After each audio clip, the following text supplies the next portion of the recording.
we worship His holy name, let the Lord Jesus be enthroned sa mga puso at buhay natin, mga kapatid.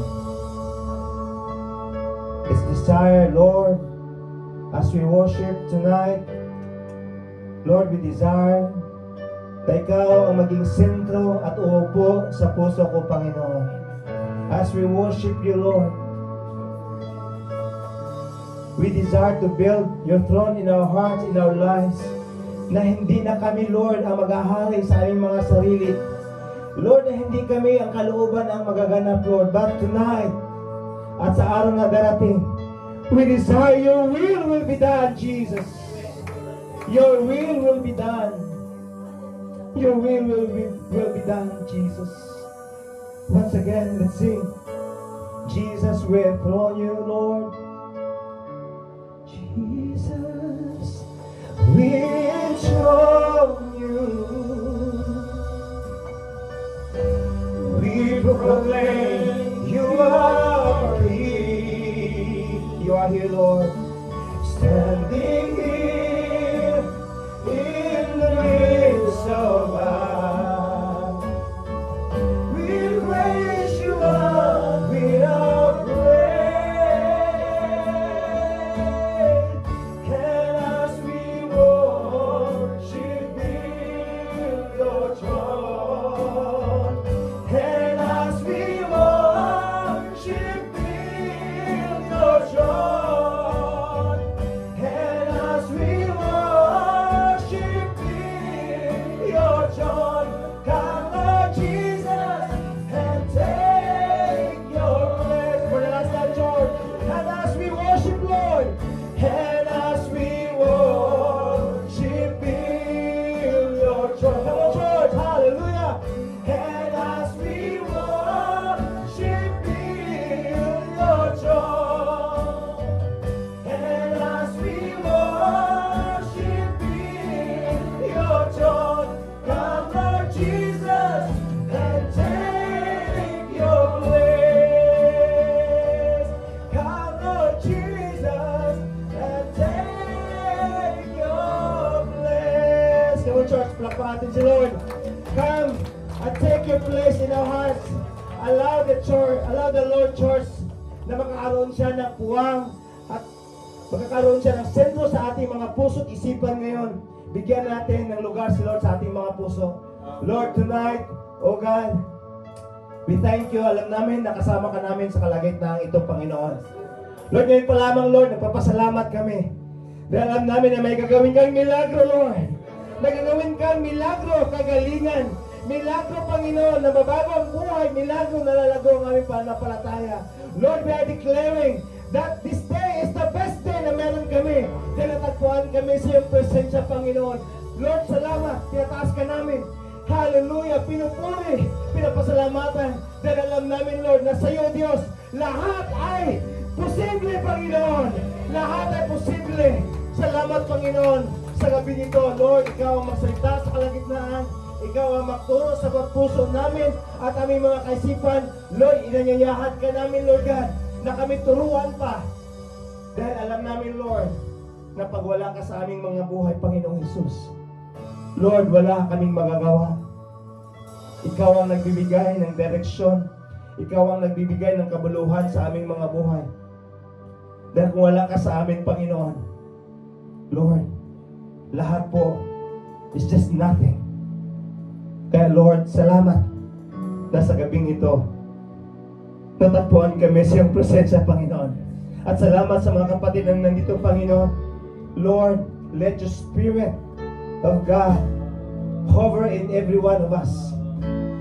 Na siya ang magtuturo sa kalagitnaan ito. Use me as Your mouthpiece only, Panginoon. Na Ikaw, Panginoon, ang siyang mag-abot sa mga salita, sa mga puso ng bawat isa. Let Your power manifest sa aming mga buhay sa gabing ito, Panginoon. Salamat, Ama. And Lord, nataas namin na mananagumpay kami sa gabing ito. In Jesus' name. In Jesus' name we pray. Amen. Amen. Like with umupo, church. Praise God. Amen. Hallelujah. Isang pinagpalang gabi Sige po, tayo po settle down.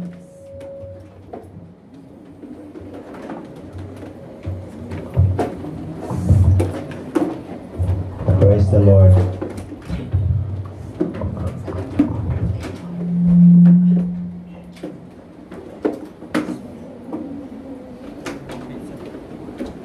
Amen. Praise God. And dalawa lang muna ko, dalawa lang muna dito. Tatlo po yung tagadana. Para ano. Dito lang tatlo. Praise God. Amen. Sige po. Tuloy-tuloy po bago po tayo magsimula para makapag-sit in ang bawat isa. Amen. Praise God. Kung nasa control room, pasok na po dito. Praise the Lord. Amen. Hallelujah. Are we glad that we are in the house of the Lord? Amen. Tayo po ba'y nagagalak na nasa bahay tayo ng Diyos? Amen. Hallelujah. Isang pinagpalang gabi po sa bawat isa. At isang pribileho po na muli ay gagamitin ng Lord na mensahero ng kanyang salita. At ako po ay nagagalak na nakikita ko po kayo, mga kapatid, sa oras na to. Amen. Welcome po sa Dana. Hallelujah. Praise God. Mabuti po si Lord. At alam natin na mayroon siyang gagawin sa ating mga buhay. Amen po ba tayo doon? Amen. So bago tayo magsimula, mayroon tayong kasama ngayon na bago, si Kuya Daniel. Amen. So Kuya Dan, pwede ka tumayo, Kuya Dan, magpapakilala. Tapos later on, isa sa kanila, magpapakilala yan. Sige po. Kaya dyan na lang po. Okay. Magandang gabi. My name is Daniel from the city of Cagayan de Oro. And I'm working there as a Amiral project as a business administrator. And I'm here in Saudi for 20 years already. 20 years, ha? Sige po. Praise God, welcome po, Kuya. So, wag nyo lang tanongin ang edad. Kasi ang sabi niya 20 years. Inalala ko, Kuya, 20 years, elementary pa ako noon. But we are so glad that you are here with us, Kuya. And kami po ay nagagalak. Nandito ka ngayon, nakakasama namin. And I pray, and we pray as a congregation. We consider it as a family, not as just a religion, but a true relationship sa Lord. And we welcome you as a brother. And we are so happy na nandito ka ngayon, makakasama namin. And we pray, sama-sama natin na, Kuya, hindi lang ito ang una at huli, bagkos nais namin na makasama ka pa namin sa mga taon pa na darating. Amen ba tayo doon, Kuya? Amen. Hallelujah. Palakpakan natin si Kuya. Welcome natin. Welcome po, Kuya. So, hindi man tayo natuturo dito ng religion, but for the sake of tawag nating legality, nandito po kayo sa Solem, Spring of Life International Ministry. Ito po yung registered name na kung saan is, mayroon tayong legality pagdating dito, Kuya. So, bagkos, ang pinag-uusapan dito is purely the Word of God. Wala na pong ibang pag-uusapan, walang ibang tinatawag nating ibang usapin aside sa salita ng Diyos. So, we are a Bible-believing church, and we believe that we are under the administration of the Holy Spirit, na kung saan siya yung pwedeng magbago sa ating mga buhay, kasi di natin kayang baguhin ang ating mga buhay. Po, katotohanan mga kapatid. You cannot change even ang sarili mo, di mo kayang baguhin yan. Is mas lalo na ako baguhin, hindi ko kayang baguhin kayo. But I am sure, kapatid, sigurado ako na kaya tayong baguhin ng Banal na Espiritu. Amen? Na siya manguna sa atin at magtuturo. Kaya salamat sa Diyos sa buhay ni Kuya Denmark na ginamit ka, Kuya. Kaya pala Islam si Kuya kasi taga Denmark pala eh. Amen? Lakman natin si Lord. Shalom and welcome. Pag sinasabing shalom, it means peace. Kapatid, complete peace. Hindi lang yan na peace na walang problema, bagkus peace na sa kabila ng sitwasyon, mayroon tayong kapanatagan, kapahingahan. Bakit? Dahil kasama natin si Lord.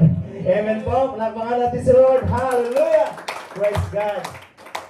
So, ang pag-uusapan natin ngayon is ang katapatan ng Diyos. Ang faithfulness ng Diyos na kung saan is pinakita niya, mga kapatid yan, yung ang Panginoong Hesus ay dumipa sa cross. Na kung saan, kung anong pinangako doon ng Diyos sa lumang tipan, kapatid, tinugon niya sa pamagitan ng pagdipa ng Panginoong Hesus sa katapatan niya para ikaw at ako ngayon maabot sa Diyos. Kapatid. That God is be exalted sa mga buhay, sa mga hindi pinili. Kasi hindi man talaga tayo ang unang pinili ng Diyos. Ang unang pinili ng Diyos is yung mga Hudyo. But tayo, dahil sa grasya ng Diyos, mga kapatid, in-extend ko ng Diyos para sa atin ngayon. So it means, kaya ngayon, nandito tayo ngayon mga kapatid, dahil sa katapatan ng Diyos, at dahil mayroong pagkatawag si Lord sa iyo at sa akin. Amen po ba tayo doon? Mayroong magandang plano si Lord. Pinadama ng Diyos ang kanyang pag-ibig sa atin, habang nandun siya sa cross mga kapatid, dinipahan niya ang iyong mga kasalanan. Kasalanan ko, kasalanan mo kapatid. At dinipahan din niya kapatid na lahat ng pangako ng Diyos ay magiging oo para sa iyo. Yun ang katapatan ng Diyos. At hindi lang yun kapatid, hindi ka lang niligtas ng Diyos. Bakit? Kasi pag iniligtas ka lang tapos iiwanan kapatid, ang tao mapapaliwala din. Binigyan ka niya ngayon ng banal na espiritu para tulungan tayo na lumakad, mananagumpay sa buhay na at the end of the day mga kapatid, sa iyo, sa akin ang tagumpay. Bakit? Kasama mo ang Diyos. Amen.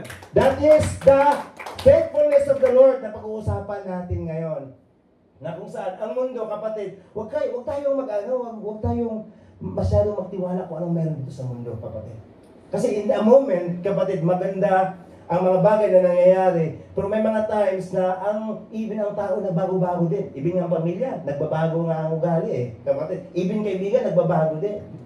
Even ang kumpanya, nagbabago din yan mga kapatid. May decision. Pero isa lang mga kapatid, nandito ko sa kalagitnaan ngayon para sabihin sa inyo, ang Diyos ay tapat! Amen! What? Naranasan niyo ba ang katapatan ng Diyos dito, banda?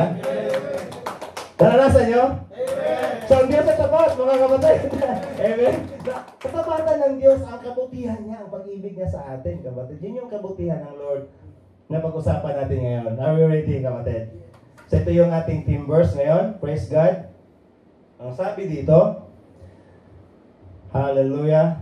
Sabi ni Apostle Paul kay Timothy, if you are faithful, so ang unang dyan, mayroong pauna dyan, ito yung trustworthy saying. Sabing trustworthy, mapagkatiwalaan. Nang sabi niya, if we are unfaithful, ang sabi niya, He remains faithful. For He cannot deny who He is. Sabi niya sa 14, remind everyone. Kaya nga nandito po tayo ngayon. To remind nyo na ang Diyos natin is tapat. Kapatid, kailangan ma-remind. So, kailangan natin dapat gawin para ma-remind. Salamat sa buhay niyo dahil nandito sa fellowship. Para ma-remind tayo. Amen po. Ang sabi niya, remind everyone about these things and command them in God's presence to stop fighting over words. So, huwag tayong magkakaroon ng pag-aaway sa mga salita, mga kapatid. Ang sabi niya, pagtuunan natin ngayon na ang Diyos ay tapat kahit hindi tayo tapat. Sino po bang nagiging tapat sa Diyos? Meron ba dito nagiging tapat sa Diyos, mga kapatid? Wala po, mga kapatid. Sino man sa atin wala naging tapat sa Diyos? Ang Panginoon Hesus na naging tapat. Kaya tayo may naabot, kapatid. Nobody is nagiging faithful kay Lord.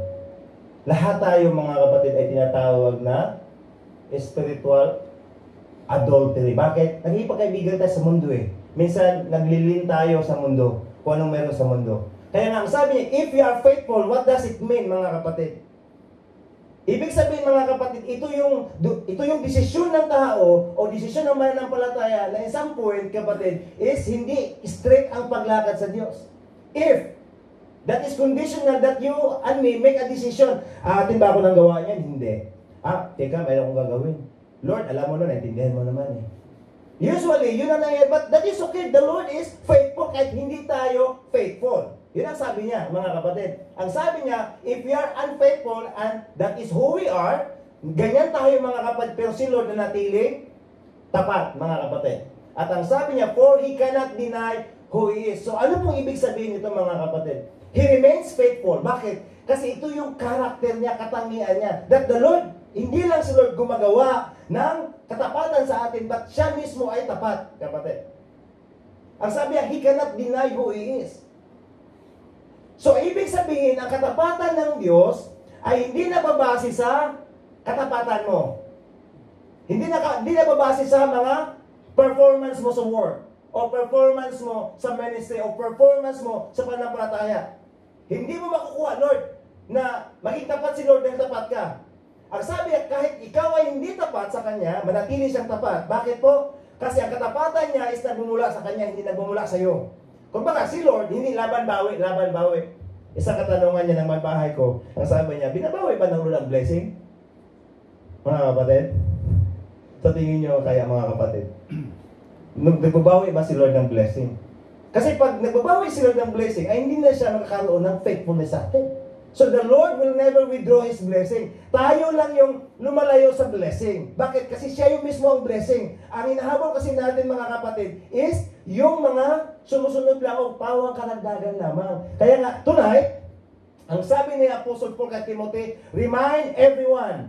So tonight, I would remind you na ang Diyos natin ay tapat kahit hindi tayo tapat. Kahit minsan, nagdidesisyon tayo na hindi sumunod sa Kanya, but the Lord still faithful because it is who He is. Mga kapatid. That is the character, the nature of our God. Na sa gabing ito, nais ng Lord na maranasan natin ang Kanyang katapatan. Nais ba natin maranasan ang katapatan ng Lord? Amen. Amen. Hallelujah. Praise God. Amen. Hallelujah. So, pag-usapan muna natin ang mensahe ng Panginoong Hesus sa Church of Laodicea. So, this is in Revelation, mga kapatid, no?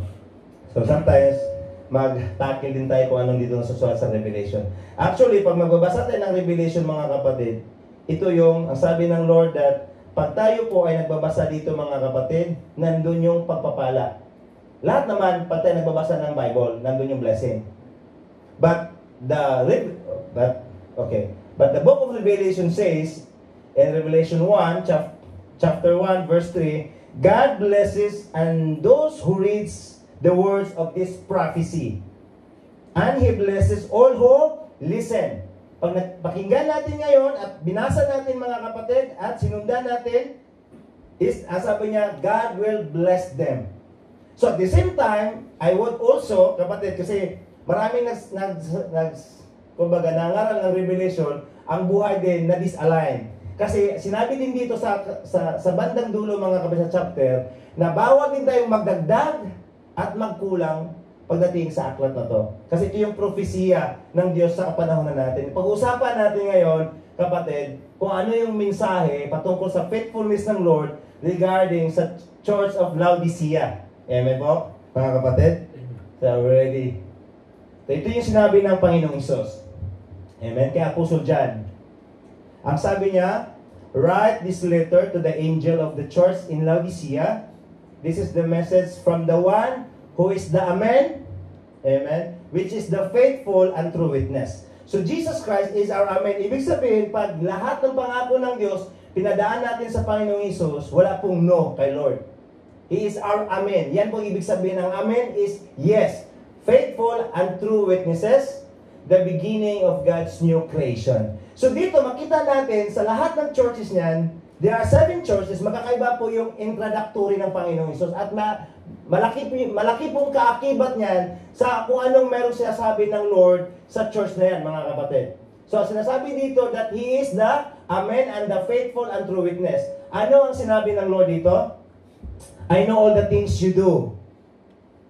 Okay. That you are neither hot nor cold. Now, many of us, nasasabi dito about sa pananampalataya.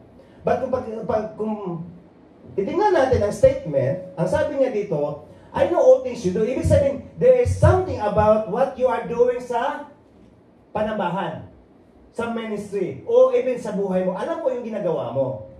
Ano po ang sinasabi dito? You are neither hot or cold. Kumbaga, maligamgam. Saan ba tayo doon, mga kapatid? Kumbaga sa mga ministry natin ginagalawan, mga kapatid, saan ba tayo dito? Yung paggalaw natin sa ministry, medyo ba malamig? Or okay lang yan? Or yung excited ka, Lord, gagawin ko to para sa'yo. Ang sabi dito, I wish that you were once or another. Bakit? Kasi pag malamig, pwedeng initin. Tama? Kung hindi alam, mga kapatid, kung saan siya, paano po masasabing malamig siya or mainit kung maligamgam? Ang sabi niya dito, okay, but since you are like a lukewarm water, neither hot nor cold, I will spit you out of my mouth. Isusuka kita. Yun ang sinabi niya, mga kapatid. You say I am rich. Ito na. I have everything I want. I don't need a thing.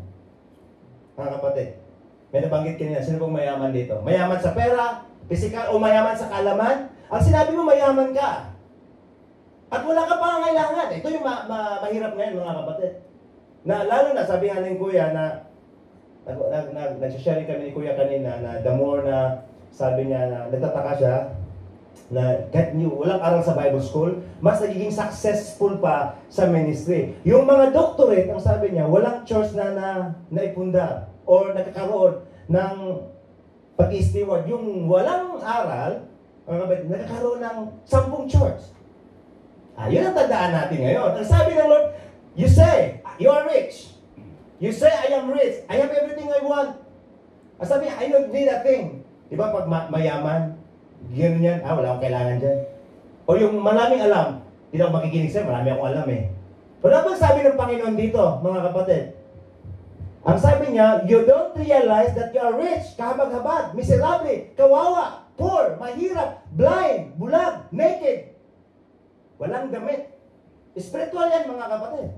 Sabi mo, mayaman ka. Di ba kahabag-habag ka, kawawa ka, bulag ka, wala kang damit?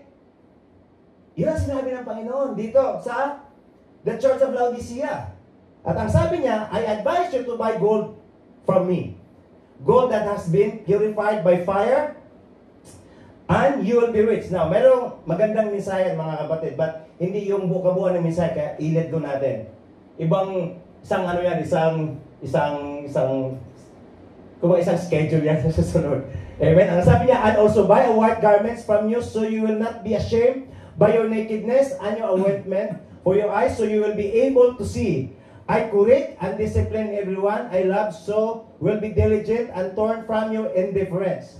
Yung sinabi ng Panginoong Isus, ibig sabihin, ito yung tinatawag niyang remarks niya or critics niya sa panambahang ito, sa mga mananampalatayang ito. Tandaan natin, the Church of Laodicea. Now, ang sabi niya dito, look, I stand at the door and knock. Bakit po? Bakit tumakatok si Lord sa mga mananampalataya? Kasi nasa labas siya. Hindi naman siya kumakatok pag nasa loob. Ibig sabihin, mananampalatayang ito, ang daming alam, pero si Lord, hindi nandun sa puso nila. Nasa labas si Lord. Mga kapatid. Kaya kumakatok siya, mga kapatid. Kumakatok si Lord. Sabi, look, I stand at the door and knock. Kasi pag puno ka sa kaalaman, kayamanan sa kaalaman sa mundo, ano ang meron dyan, kapatid, wala si Lord dyan. Ang sabi niya, look, I stand at the door and knock. Bakit? Nasa labas si Lord eh. Sa buhay na, sa puso nila. Ay, ang sabi niya, if you hear my voice and open the door. So si Lord, hindi niya i-override yung mga kalooban nyo. Hindi niya pipilit, mga kapatid. Never si Lord magpipilit. Kaya ang sabi niya, if you hear my voice and open the door. Mahalaga na marinig natin si Lord. Buksan natin ating puso ngayon. Papasokin natin si Lord, mga kapatid. Kung ano mang meron niya dala-dala natin, ipagkatiwala natin sa Panginoon. Kasi ang sabi ni Lord, I will come in. Kasi pag puno tayo sa ating mga sarili, mga kapatid, paano nga makakapasok ka kung punong-puno ang isang bagay o isang kwarto? Wala, di ka makakapasok. The same way din sa Panginoon, mga kapatid. Bakit di nakakapasok si Lord? Dahil marami pong dala sa puso ng tao. Yun ang katotohanan, mga kapatid. Kaya si Lord nasa labas. Yun ang nangyayari dyan sa mga Christian. Tandaan natin, this is our time. Kasi church age ito, kapatid. Saan ito nagsisimula? Doon kay Peter. Ang sabi ng Lord, in this rock I will build my church. That is the beginning of the church age until now. Church age po tayo dito ngayon, mga kapatid. At ito yun sa binanggit ng Lord sa isa sa mga churches. Lukewarm. Atin ba o hindi? Atin o hindi? Ito yung nangyari, mga kapatid. Kasi Lord nasa labas, wala sa puso at buhay nila. Kaya ang sabi ng Lord, I will come in. Pag narinig natin ang boses at buksan natin, nawa, bubuksan natin ngayon ang ating mga puso, mga kapatid, dahil narinig natin si Lord. Amen? Ang sabi dito, and we will share a meal together as friends. So gaano yung kapalad, mga kapatid, na si Lord, sasaluhan ka sa pagkain. Ibig sabihin, that is the revelation about sa spiritual. Ipaunawa ng Lord sa iyo ang mga salita niya at mga sitwasyon na mayroon darating. That is what it means, kapatid. Ang sabi niya, those who are victorious, we will sit with me on my throne, just as I was victorious and sat with my Father on His throne? Everyone with ears to hear must listen to the Spirit and understand what He's saying to the churches. So nagsalita parang banal na Espiritu. Kasi ang sabi niya, those with the ears, anyone with ears to hear must listen to the Spirit. Ibig sabihin, kung mayroon tayong pandinig ngayon, tayo nga pakikinggan natin kung anong sinabi ng banal na Espiritu at hindi lang understand. Papakinggan natin. Unawain natin mga kapatid kung anong sinasabi niya ngayon. Ibig sabihin, nahayaan natin si Lord, pamagitan ng kanyang banal na Espiritu na magsalita sa atin ngayon, kapatid. Then maunawaan natin kung ano yung mensahe niya para sa atin. But in overall mga kapatid, sa kabila ng lukewarmness, sa kabila ng ginagawa ng church na to, na nandun yung pagmamataas, hindi na ako kailangan nila, wala na akong kailangan, mayaman ako eh. Nandun pa rin yung katapatan ng Lord. Bakit? Namamanhik siya, kapatid. Namamanhik siya, kumakatok siya sa puso at buhay natin.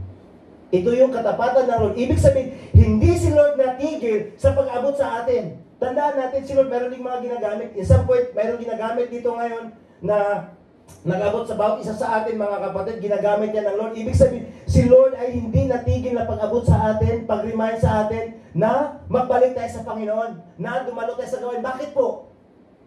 Kasi nais ng Lord, mga kapatid, na marinig natin siya. Nais ng Lord, mga kapatid, na bubuksan natin ang ating mga puso. Bakit? Kasi pag bubuksan natin ang puso natin, doon tayo mananagumpay. Kasi pag tayo nag-iisa, kapatid, ang tao mahina. Tandaan natin, mahina ang isang tao pag wala si Lord. Kaya nga dito, ang sabi niya, when we will share meal together, and He is talking about now the victorious. Pag tayo mananagumpay, ang sabi niya, you will sit with me in my throne. Ano pong ibig sabihin niya? That is authority. Na ano man meron doon sa buhay, kapatid, mananagumpay ang isang tao. Nasa authority ka eh. At ang sabi niya, just I was victorious and sat with my Father on His throne. So pinag-uusapan dito, kapatid, na sa kabila ng lahat ng ginawa ng church na to, si Lord na natiling katapatan o manatiling tapat. Na kailan ito, mga kapatid, magaganap sa buhay natin? Kung bubuksan mo ngayon ang puso mo para sa Panginoon. Mangyayari yan. At maranasan natin ang katapatan ng Lord sa ating mga buhay. Amen po ba tayo? Amen. Hallelujah. Praise God. So yun po ang mensahe ng kumbaga, introduction lang po yan sa church ng Laodicea na mensahe ng Lord doon, mga kapatid. Papag-uusapan natin, mga kapatid, kung nais natin mananagumpay, we have to respond in His faithfulness. Kumbaga, nandyan yung katapatan ng Diyos. Pero hanggat hindi ka sumunod, mga kapatid, at mag-response, hindi ka maka-overcome sa buhay na mayroon dito. Sa anumang mga sitwasyon, kapatid. Whatever sitwasyon na darating natin, kung hindi tayo mag-respond sa Word of God, sa faithfulness ng Lord, kapatid, wala pong victorious sa isang tao. Tandaan natin, mga kapatid, sa mundong ito is punong-puno to ng kapighatian. Pag kasama natin si Lord, mga kapatid, maranasan mo ang katagumpayan. Amen? So first thing, pag-usapan natin is we have to reject the lies of the enemy. Kapatid, ano yung bakit po magiging unfaithful ang tao? Bakit nagiging unfaithful si iba? Unang-una dahil sa kasinungalingan ng kaaway, mga kapatid. Nagkakaroon siya ng deceiving, kaya naging unfaithful. Bakit unfaithful? Kasi mayroon pong kaaway na palaging sasabi sa iyo, mga kapatid, sa tainga mo. Ginagamit niya yung emosyon mo, gagamitin yung mga sitwasyon, at pagkakataon, gagamitin niya lahat, mga kapatid, na para hindi ka ngayon makadalo sa gawain, gagamitin niya yan ngayon, at hindi mo ngayon alam na nadideceive ka na. Kaya nga sa gabi nito, kapatid, para ma-overcome natin at matutukan natin, mag-respond tayo sa katapatan ng Diyos, anumang lies, mga kasinungalingan ng kaaway, you have to reject it. Huwag mong tanggapin, mga kapatid. Even sa ginagamit sa kaaway, sa katawan mo, ano ba minsan ang ginagamit ng kaaway sa katawan natin? Kuya, di ako makadalo ngayon kasi pagod ako eh. Usually, yun ang ginagamit, mga kapatid.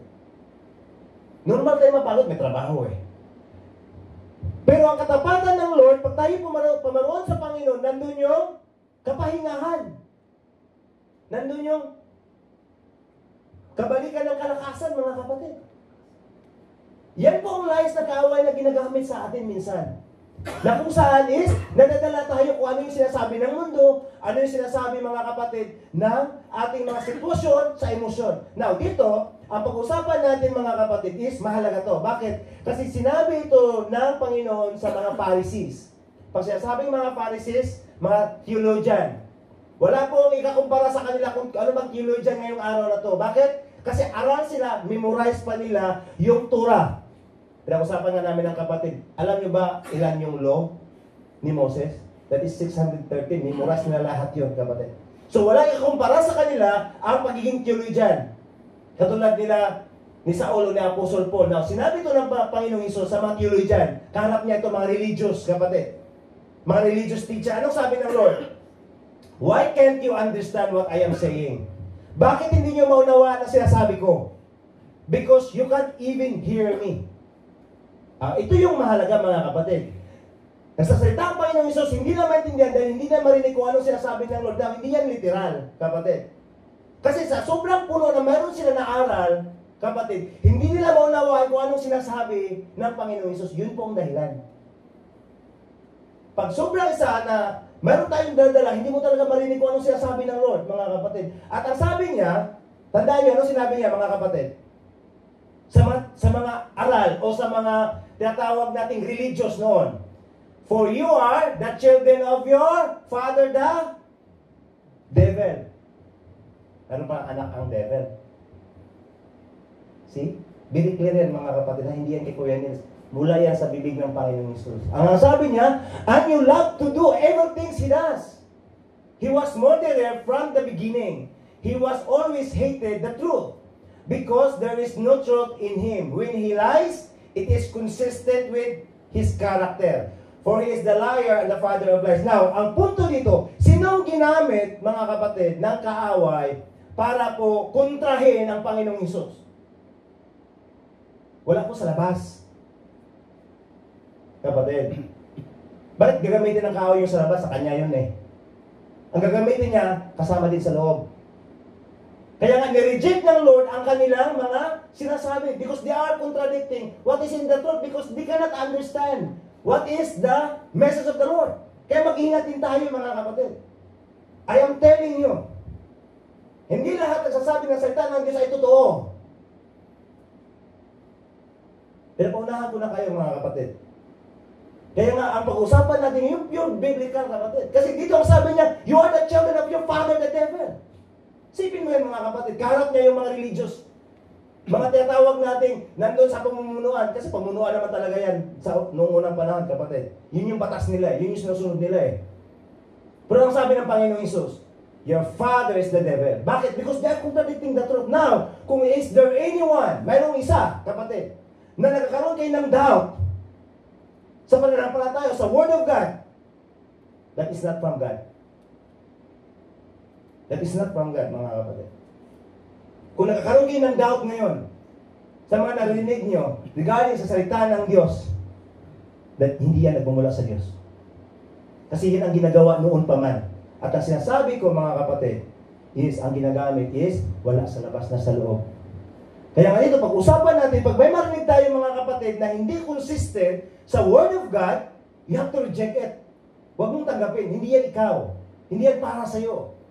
Huwag mong tanggapin dahil hindi yan ang katotohanan na para sa atin. So paano tayo mananagumpay mga kapatid? Tingnan natin kung ano yung katotohanan. Ang sabi niya, grip the truth of God. Panghawakan mo. Kasi ngayon is we are deceiving. Puno-puno na deceiving ang mundong ito mga kapatid. Paano tayo makaiwas sa mga deceitful, sa mga lies? Kapatid, through the Word of God. And you have to reject. I-reject mo kung anong sinasabi na makakapagduda sa'yo or yung mga hindi naka-align sa Word of God. Huwag nyo tanggapin mga kapatid. Or otherwise, kapatid, is magkakaroon tayo ng lukewarmness ang sinasabi niya. Yan po ang una. Pag may marinig kayo, kapatid, para mananagumpay tayo, reject the lies of the enemy and accept the Word of God. Amen? Praise God. For He works everything for our good. Ang sabi niya, even in a difficult situation, we can trust that God is working behind the scene. For instance, mga kapatid, meron tayong difficult situation. Ano ba yung sinabi ng kaaway? Minsan sa ating mga buhay, okay, unahin mo muna yan kasi importante yan. Ano bang importante? Yung gawain sa mundo o gawain sa Panginoon? This is your decision, mga kapatid. Kasi yan po ang sinabi ni Apostle Paul, if we are unfaithful. Bakit if? Because it takes a man to make a decision sa kanyang free will na mamili sa Lord ka ba o hindi. Now, anumang sitwasyon dito, mga kapatid, pinag-uusapan, anumang kapangit at worst ang situation, ang sabi nga ng kapatid, na worst man ang situation na mayroon tayo, but the Lord can still bless you. Bakit? Because the Lord works everything for your good, kapatid. So, huwag natin trabahuin ang trabaho ng Lord para sa ating mga buhay. Because the Lord is working. So, yan po ang pinakauna. Number 2, mga kapatid. Ang sabi dito, that He remains faithful. Focus on His character. Kasi yan po ang nature ng Lord. Kasi isang point kasi sa atin, minsan, ang galing natin pumuna sa mga, sa mga maling nakita natin eh. Pero hanggat doon lang tayo. Bakit hindi natin nakita na sa kabila ng nakikita natin kamalian, mayroong pwedeng gawin si Lord dyan na milagro? Mga kapatid, minsan ganun tayo. Parang hindi natin nakikita ang pwedeng gawin ng Lord, milagro ng Lord sa pagbuhay ng bawat isa sa atin. Now, I'll picture out, na-share ko na ito kapatid. Sa ating mga buhay, pag may makakita kayo ng bagong t-shirt na puti, uy, ang ganda naman yan, Brad. Pero pag mayroong mancha, anong sabi nyo? Ano nangyari dyan? Sige, bakit? Nakapag-focus tayo sa isang pindot na dumi kaysa buong damit na puti. Ganon tayo mga kapatid, ang hilig natin tumingin sa mga bagay-bagay, hindi tayo nakapag-focus sa karakter ng Lord. Mayroong gagawin si Lord dyan na milagro sa buhay niya. Mayroong gagawin si Lord dyan sa sitwasyon na yan. Tama ba kapatid? Kaya hindi tayo nagumpay eh. Because we are focusing on the situation. We are not focusing on the character and the nature of our Lord. Tandaan natin mga kapatid, kahit sa dumi ng kasalanan na meron tayo, sabi ng Panginoong Hesus, pwede kitang paputiin kasalanan natin kagaya ng kaputi ng niebe. That is Isaiah chapter 1, kapatid. Kahit gaano kapula ang kasalanan, but the Lord can make it white. So, ano bang ibig sabihin nito mga kapatid? Sa ating mga buhay na nandito tayo, huwag tayong mag-focus sa mga mali ng iba, kapatid, o sa mga bagay na nangyayari na hindi maganda. Tandaan natin na si Lord ay mayroong magagawa dyan. Kung nakita natin yung mga ganong bagay, mga kapatid, tingnan din natin ang kabutihan ng Lord dahil sa katapatan niya, pwede niyang baliktarin ang sitwasyon na meron tayo. Tama ba kapatid? Ganon tayo, di ba, minsan? Pag meron tayo makita na madamit, ganda naman damit mo. Ay, ano nangyari dyan? May mancha. Ano pa rin puna? Kaya nga, hindi na nagumpay ang isang tao. Bakit? Because we are not focusing on the character that our God is able. We are focusing sa mga nakikita natin na hindi naman natin kontrolado. Kapatid, di ba napaganda na hayaan natin si Lord na mag-control sa ating mga buhay?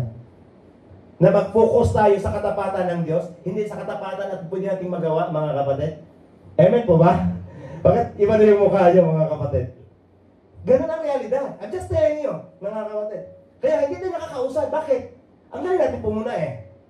Pero hindi natin nakita na si Lord mayroong gagawin dyan sa sitwasyon na mayroon yan. Tama ba kapatid? Kaya nga, lumimpa minsan ang isang Kristiyano. Tandaan natin, ang sabi niya, He remains faithful. At hindi ka tapat, but ang Diyos manatiling tapat. So ang kailangan natin, mga kapatid, is focus in His character. Why? He's always true to His word. Pag sinasabing character ng Lord, hindi siya nagsisinungaling. Hindi kanya gino-joke-joke, mga kapatid. Siya ay totoo sa kanyang mga salita. Kung anong meron sa kanyang salita, ang sabi niya, mayroon tayong assurance. When we trust His word, we can hold in the assurance that He will bring to pass. Mayroong mangyayari at magaganap sa mga buhay natin na pwede natin pangawakan, mga kapatid, na ang Diyos natin ay totoo. Mga kapatid, He is true. Hindi siya nagsisinungaling. When we focus on the character of God, huwag kang mag-focus sa tao. Mga kapatid, huwag kang mag-focus sa tao at sa mga sitwasyon. Huwag kang mag-focus sa dumi. Kasi bakit? Hindi mo trabaho na magpatawa dyan. Ang trabaho ng Panginoon, yan ang trabaho ng Lord. Huwag mong kunin trabaho ng Lord. Tama ba? Kalamitan yun ang nangyari sa atin. Kaya minsan, yung nagiging hadlang na hindi tayo nakakausad. Ang tagal na din nakakausap. Bakit? Because of this reality. Kaya nga, you have to focus in the character of God. Ano yung character ng Lord? Ang sabi niya, He is faithful. Ang Diyos na ating sinasamba ngayon ay tapat. Kahit hindi ka tapat, kapatid. Manatili siyang tapat. Amen po. Di ba napaganda? Lord, minsan hindi man ako tapat. Yan naman talaga totoo. But I know, Panginoon, that you still remain faithful. Kaya susunod ako, Lord. Ano mang sitwasyon. Amen? Hallelujah. Praise God. Amen? Yan tinabasa yung ano. Anong sinabi ng Deuteronomy 30:4? Ang sabi niya, He is the rock. His deeds are perfect. Everything He does is just and fair. He is faithful God who does no wrong. How just and upright He is. Anong mga lahat ng ginagawa niya, kapatid? Perfect. Wala pong mali. Ang lahat ng ginagawa niya, just and fair. He is faithful God who does no wrong. Kung mayroon mang sitwasyon, kung maalayan tayo sa Panginoon, mga kapatid, mali man sa tingin natin, pero di mo alam, mga kapatid, nasa dulo niyan is mayroon niyang victory, kapatid. Mayroon niyang katagumpayan. Minsan nakikita natin in the middle lang. But si Lord, nakikita ng Lord ang kanyang kaparaanan na mayroon siyang pwedeng gagawin yan. Pag si Lord, naka-align tayo, lahat yan ay perfect sa Panginoon. Hindi man tayo perfect, kapatid, dahil napaka-unfaithful natin, but si Lord manatili siyang perfect sa ating mga buhay. Amen po ba tayo doon? Kaya patuloy tayo, mga kapatid. Praise God. That is number 2. Amen. Number 3, pag-usapan natin. Mabilis na to, kapatid. Ang sabi dito, lean on His promises. Ano yung lean, mga kapatid? Pag sinasabing lean, i-picture out niyo yung rocking chair na kahiga ka. Anong nangyayari doon? You are resting. Bakit nagtitiwala? Katulad dyan ba? Naganoon kayo. Yan po ang lean, kapatid. Pag naglilin tayo sa promises ng Lord, nagtitiwala ka sa kanyang pangako, at nagkakaroon ka ngayon ng kapahingahan. You can rest in Him. Sa kabila ng sitwasyon na mayroon, sa kabila ng mga nakikita natin, mga kapatid, na mga negatibo sa buhay o negatibo sa mga nangyayari sa mundo, but if you lean in His promises, pag sinasabing lean, you are trusting, you can find rest, kapatid. Doon natin ma-overcome, doon tayo mag-response sa faithfulness ng Lord. Una, we have to reject the lies and receive, accept that is truth. Pangalawa, mga kapatid, ano yung response natin? Focus on His character. Pangatlo is to lean in His promises.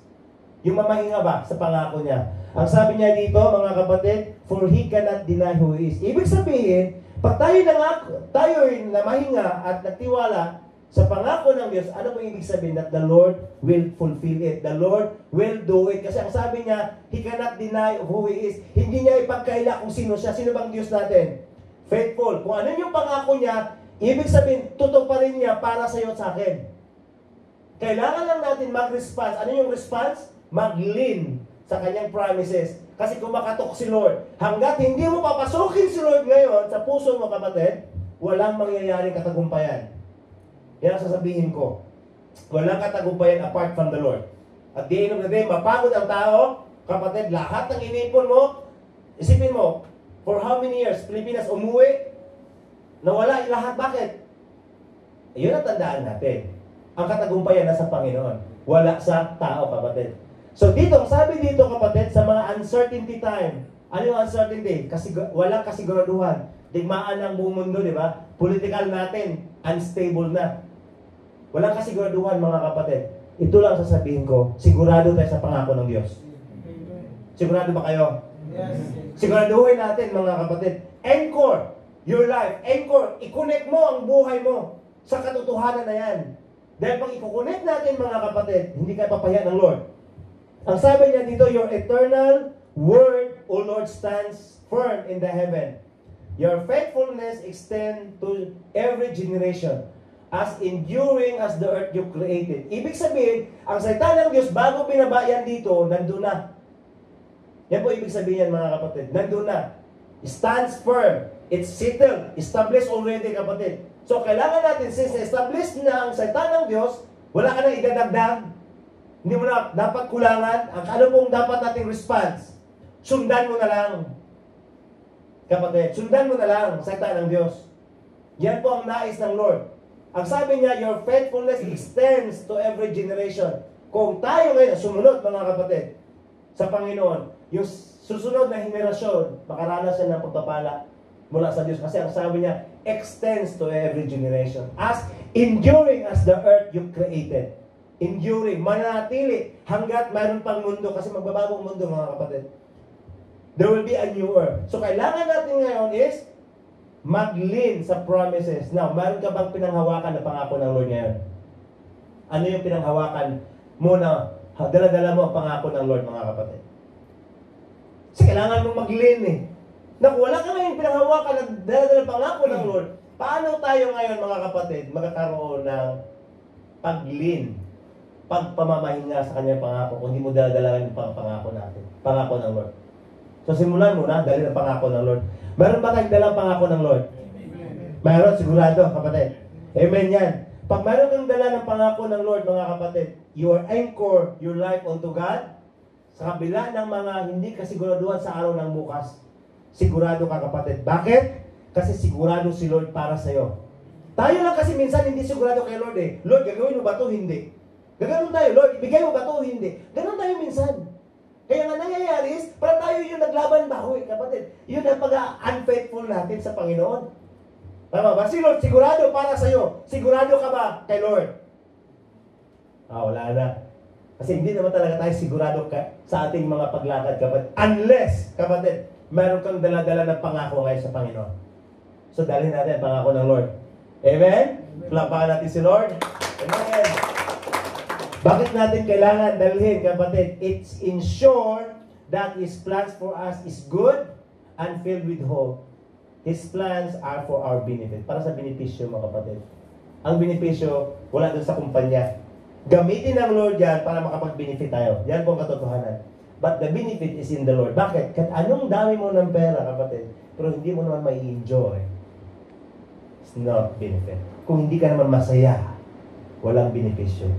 Kung nag-isimani ka ngayon, kapatid, pero magulo naman ay yung kaisipan, masaya ka ba kung marami kang pera? Wala po, kapatid. Kahit anong plano kaganda mo, mga kapatid, at the end of the day, ang plano ng failure. But ang plano ng Diyos is para sa benepisyo mo at sa akin. Pwede ba tayo mag-align sa plano ng Lord, mga kapatid? And let the Lord teach us, open your heart, accept natin si Lord ngayon, mga kapatid, para yung benepisyo niya para sa atin, para nasa natin. Amen po? Hallelujah. Amen. Conclusion na tayo. Palapakan natin si Lord. Yes, conclusion na. So we know now that the Lord is faithful and He will never fail us. Hindi kanya ipapahiya, hindi kanya bibiguin, mga kapatid. Yan po ang sinabi niya dito sa kay Daniel, mga kapatid. Si Daniel, persecuted po. He's already being judged. Bakit? Nandun na siya sa Dens of Leon, sa kulungan ng Leon. Kung dumarating tayo sa mga sitwasyon na gano'n, mga kapatid, anong gagawin mo? Na nandun ka na ngayon sa kulungan ng Leon, tinapon ka na. Tapos na yung process ng pagtatanong. Nandun na yung judgment na. Nandun na sa kulungan ng Leon eh. Anong gagawin mo? Yun ang sinasabi ko na kahit sa ganong sitwasyon na mayroon ng isang tao, pwede ka pa rin ni Lord na iligtas. Pwede ni Lord babaliktad ang sitwasyon. Bakit? Kasi yung nagtapon sa kanya, lahat ng pamilya nun, sila yung tinapon doon, mga kapatid. Ganun ka buti si Lord. Kung faithful ka, kung maging tapat ka sa Panginoon, kung susunod ka kay Lord, kapatid, kung mag-response ka ngayon, anumang sitwasyon na darating, na pahintulutan ng kaaway, kapatid, kaya ni Lord baliktad din yan na pabor para sa iyo, sa akin. Yan ang naranasan dito. Daniel experienced, he was thrown to the lion's den. Then despite of the threat his life, Daniel trusted in God's protection and God shut the mouths of the lions. Yan po ang Daniel 6:23. Tinakpan ng Lord ang bibig ng mga leon. Amen? Di ba napakabilago yun, mga kapatid? Nasa sitwasyon ka na. But you still trust in God. Lord, alam ko sa kabilang sitwasyon na mayroon ako. Alam ko na mayroon kang pwedeng gawin. Yun ang dapat natin panghawakan, kapatid. Na we overcome kahit ang kaaway, anong ginagawa niya. Kaya yun ang sinabi ni Apostol Paul sa Thessalonians. The one who calls you is faithful and He will do it. The one. Siya ba yung number one sa puso mo ngayon? Kung hindi siya, mga kapatid, si Lord na sa labas. Kung ang number one mo ngayon, yung trabaho mo, yung pamilya mo, mga kapatid, di ko sinasabi, iwanan yung pamilya, ha? Baka mamaliin niya naman, mga kapatid, kasi marami akong naririnig. O di ko sinasabi na babayaan yung trabaho nyo. Pag si Lord ang number one, mga kapatid, hindi kayo papahiya. Pag si Lord ay hindi number one, nasa labas siya, kapatid, mahirap mananagumpay ang isang tao. Ang tanong, Lord, ikaw ba ang number one sa puso ko ngayon? Kasi si Lord, mga kapatid, pag punong-puno tayo sa ating mga sarili, kapatid, paano magiging number one, sir, kung daming number one dyan? Even mga kapatid, meron din akong pamilya, meron akong anak, meron akong asawa. But alam niya yan na hindi siya ang number one. Alam niya na priority kong gawain. Sabi ko, next time na tayo mag-usap dahil may gawain, susundo ako. Ang tanong kasi, ang sabi niya, the one. Siya ba ang the one sa puso mo at buhay ngayon? Pag siya yung the one, mga kapatid, pag siya yung number one ngayon, God will never fail you. Bakit? Kasi nagiging tapat ka sa Kanya. Siya yung nagiging sentro ng buhay mo. Tandaan natin, pag punong-puno tayo sa meron tayo ngayon sa buhay, kapatid, the Lord is in outside. At ang lahat ng mga bagay, lilipas siya. Pati tayo lilipas, mga kapatid. But if the Lord is your the one, is your number one ngayon sa buhay mo, kapatid, sigurado ako maranasan mo ang blessing. Ang pagpapalat milagro. Ang sabi niya, the one who calls you. Ibig sabihin, meron kang pagkatawag ngayon, bakit ka nandito? Walang aksidente, mga kapatid. Meron purpose si Lord. You are called by God. Ano pong unang pagkatawag sa atin? To be the children of God. Yan ang unang pagkatawag sa atin.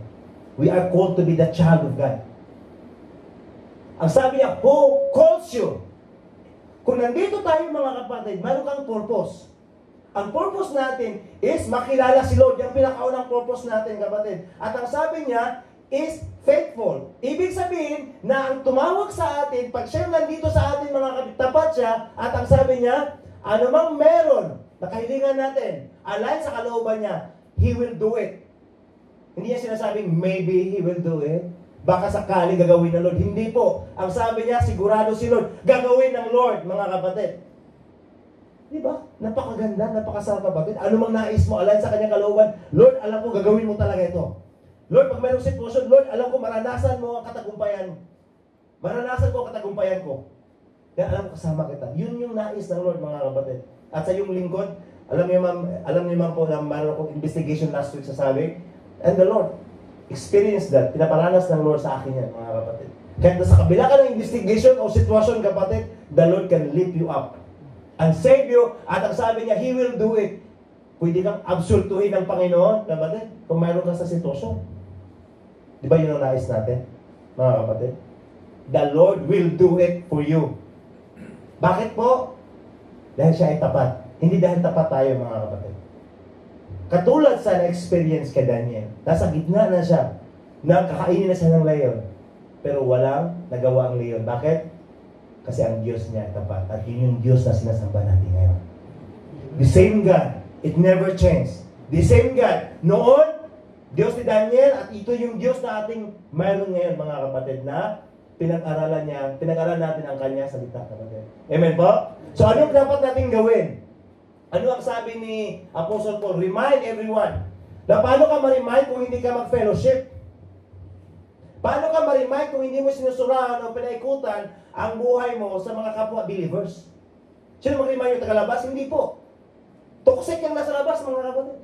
Brad, walang overtime. Brad, ito yung nangyari ngayon sa balita. Si Duterte nandun na sa ICC. Napaka-toxic, mga kapatid. Ang lahat na nangyayari. Sino mag-remind sa atin? Mga kapwa-kapatiran. Walang ibang mag-remind, kapatid.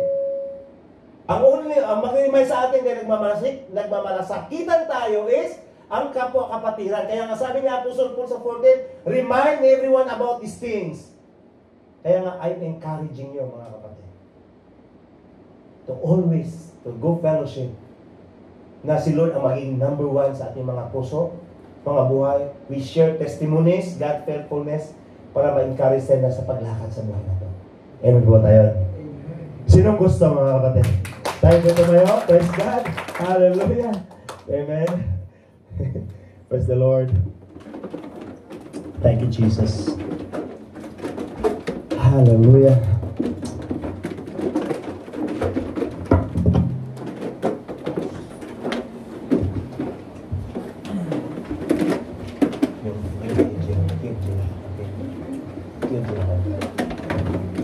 Hallelujah. Thank you, Jesus.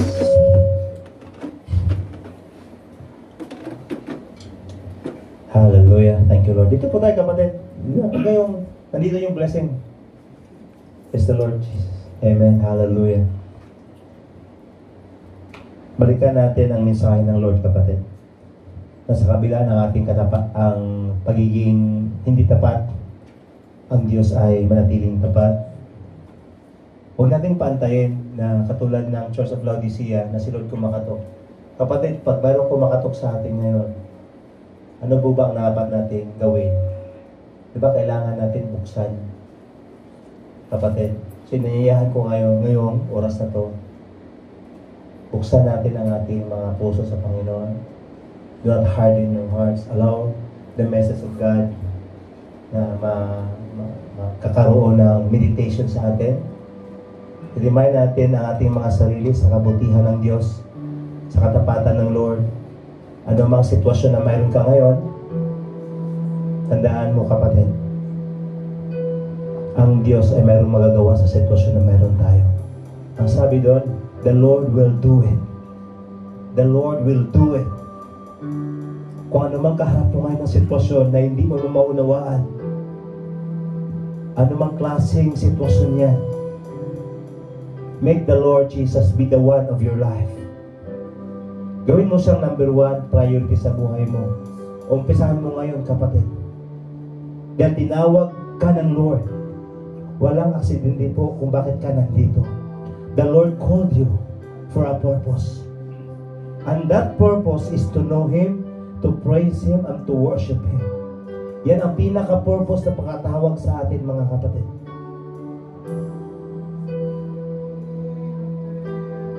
Allow the Lord. Kakaroon tayo ng declaration. Lord, narinig namin ang iyong mga salita sa gabing ito.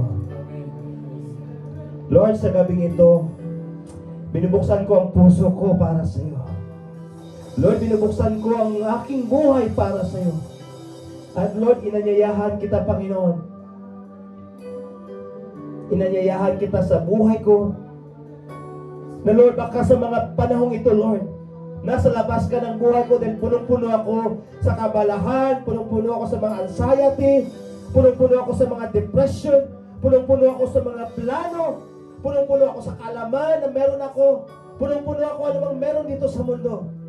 Kaya Lord, ang lahat ng to, Panginoon, ay pagkatiwala ko sa iyo.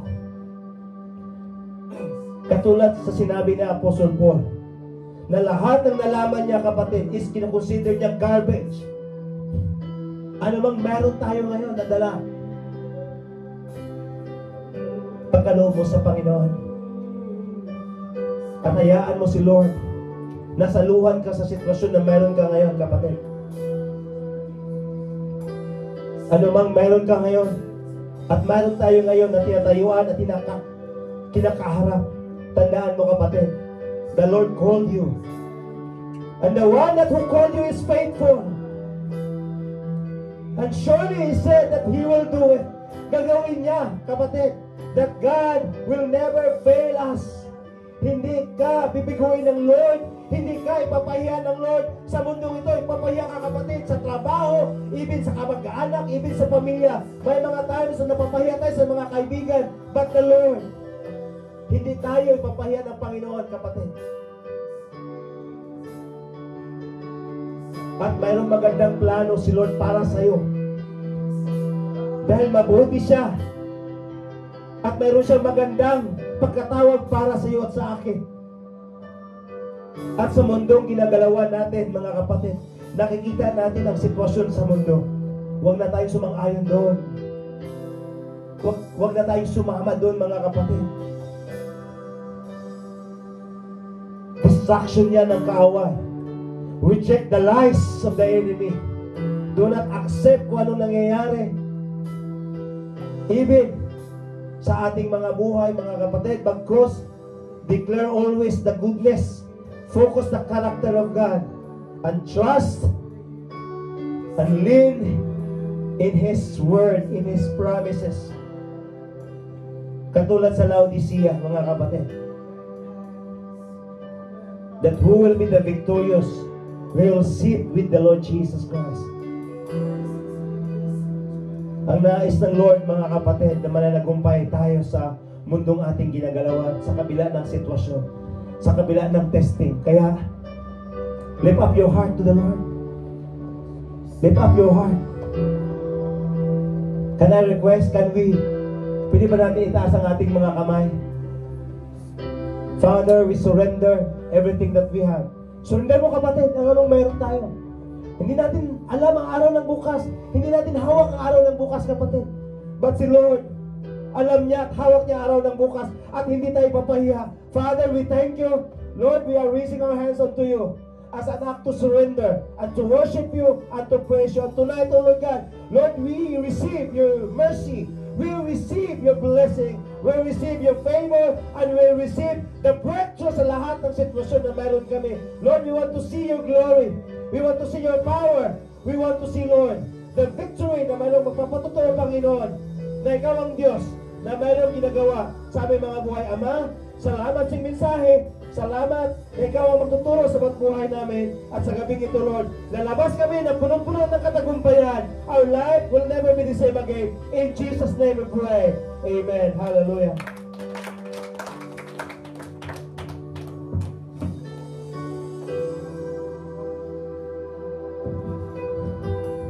Amen. Hallelujah. Bago natin sidyuhan sa pagkatapos, no? Kaya Michael, dito ka sa harap ko. Itas natin ang ating kamay sa buhay ni Kuya na mag-exit, no? Amen. Salamat sa biyaya ng Diyos na sa maikling panahon nakasama natin siya. Amen. Hindi man huli dahil ito ay isang umpisa sa kabutihan ng Diyos na natagpuan siya sa pagkakaroon ng panibagong yugto ng kanyang buhay spiritually. Amen? Hallelujah. Father God in heaven, in the name of Jesus, Lord, our Abba Father, we give thanks unto you sa biyaya mo, Panginoon, sa buhay ng aming kapatid na kung saan, Panginoon, nagdesisyon na makasama ang pamilya. Ihanda mo siya, Panginoon, sa kanyang desisyon. Nawa ikaw yung maitaas at sa lahat ng kanyang balakin, ikaw ang mananagumpay. Maraming salamat, Panginoon, sa biyaya mo sa kanyang buhay, sa kumpanya, sa lahat ng mga provision. Pangunahan mo siya, Panginoon, sa pangalan mo, Panginoong Hesus. Sabi ninyo sa inyong mga salita, Panginoon, many are the plans of man's heart, but the plans that you have, Lord, will prosper sa bawat buhay namin. The same prayer, mag-prosper, Panginoon, sa buhay ng aming kapatid ang plano mo. Hallelujah. Lord, isama mo ang kanyang pamilya, ang kanyang mga balakin na mananagumpay ito sa pangalan mo, Panginoong Hesus, at sa gabay ng iyong banal na Espiritu. In Jesus' name, Amen. Amen. Hallelujah. Kuya Daniel, pwede ka ba naming anyayahan dito sa harapan ng pulpito, Kuya? Amen. Praise God. Hallelujah. So, let's pray, no? Sa buhay ni Kuya Daniel. Kung marinig natin yung testimony niya, 20 taon na dito sa ibang bansa, yes. Isang privilege na makasama natin siya sa gawain. Kuya Daniel, are you willing to receive Jesus Christ as your Lord and Savior sa puso mo ngayon? Amen? Pwede pong itaas nyo ang inyong kamay. Hallelujah. Sundan nyo po na iyong panalangin ito. Amen? Almighty God, Father in heaven, sundan mo, Kuya Daniel. You are my Abba Father. Jesus, right now, I heard that apart from you, I cannot do anything. But in you, nothing is impossible. Today, you found me, and I heard that you are the author and finisher of my faith. I am nothing without you. Today, I receive you as my Lord and Savior. And Lord, give me an understanding of life that apart from you, I cannot walk. But today you give me life. But today you give a hope na ang buhay na to ay marami kang plano. Kaya tulungan mo ko, Panginoon, na mailakad ko ang pananampalataya na inumpisahan mo sa aking buhay. Salamat sa iyong banal na Espiritu. In Jesus' name, Amen. Palapakan natin ang Panginoon. The Bible speaks, isang kaluluwa na magbaliklog sa Panginoon, libong mga anghel sa kalangitan ang nagsiselebrate. How much more tayo na naging witness tayo sa kabutihan ng Diyos sa ating kapatid. Amen. Ano man ang magaganap sa kanyang buhay right after today, you and me are the witnesses. For the glory of God will not be contained sa isang buhay, bagkus sa ating mga buhay. Amen? Ang sabi niya sa kanyang salita kanina, kahit hindi tayo makatotohanan at hindi tayo dapat ang Panginoong Isus na tutuparin niya ang kanyang plano, tutuparin niya ang kanyang balakid sa bawat buhay natin. Amen? Kaya sa mga oras na to, sa ating pagtatapos ng gawain, sama-sama natin namnamin, pikit natin ang mata natin, at tanungin natin ang ating mga sarili. Tawag, why I am here. Tanungin mo, kapatid, ang sarili mo. Pag nasagot mo yan, gatiyakan, meron ang inilagak si Lord na plano niya sa iyong puso. And then the Bible speaks, hallelujah, trust the Lord, lean not on your own understanding, but in all your ways acknowledge Him. Start today, acknowledge the power of the Holy Spirit, that He can transform you, He can give you life to the fullest. Buhay na kasiyasiya at masagana. Yan po ang nais ng Diyos sa bawat isa sa atin. Nariyan po ang Panginoon, narito po ang Panginoon, kapatid. Sama-sama natin ipagkatiwala sa Kanya ang araw ng bukas. Amen? Father God in heaven, in the name of Jesus, Lord, as we sing this worship to God with faith, Lord, I pray and I declare, forgive us life today. And today, Lord, we will lift up your name sa aming mga buhay. Hallelujah. Nasa paglista namin sa lugaring ito, dala-dala namin ang kapayapaan, dala-dala namin ang kasaganaan, dala-dala namin ang pagpakumbaba, dala-dala namin ang paglakad na may kalakasan at katatagan. Na sa araw ng bukas, Lord, sabi mo nga sa inyong salita, Panginoon, greater things are yet to come to those who believe, to those who have faith. Because Jesus is the same yesterday, the same today, and the same the rest of our lives. Ang pangako po ng ating Panginoon, hindi mababago. He will give you life to the fullest. He will give you riches. Pag matuto tayong magpakumbaba, matuto tayong sumunod, matuto tayong makinig. Kung mayroon man tayong ipagmamalaki sa ating mga pride, ipagmamalaki natin na natagpuan tayo sa paanan ng Diyos sa araw na to. Hallelujah! Dahil isang karangalan, isang kayamanan, one day is better than 1,000 elsewhere. Church, na matagpuan tayo, na marinig ang kanyang salita. Kaya, Father God in heaven, samahan mo kami. And help us, Lord, to walk in this life uprightly. Allow your Holy Spirit to govern the hearts of your church. And right after tonight, our life will never be the same again. Use us as a blessing to those who need you, Lord.